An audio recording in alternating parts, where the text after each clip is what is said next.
Hello everyone, welcome to this video where we are required to find the highest common factor of the following that is already given in prime factorization. So actually for here, I would then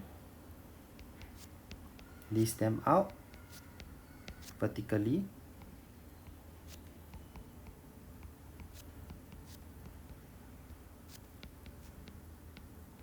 Notice that I purposefully leave a blank space for the 3 on top. Okay, so the HCF,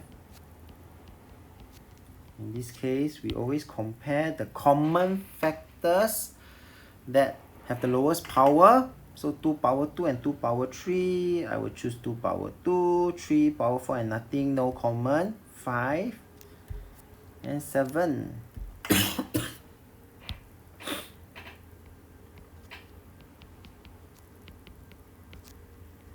And that will give me the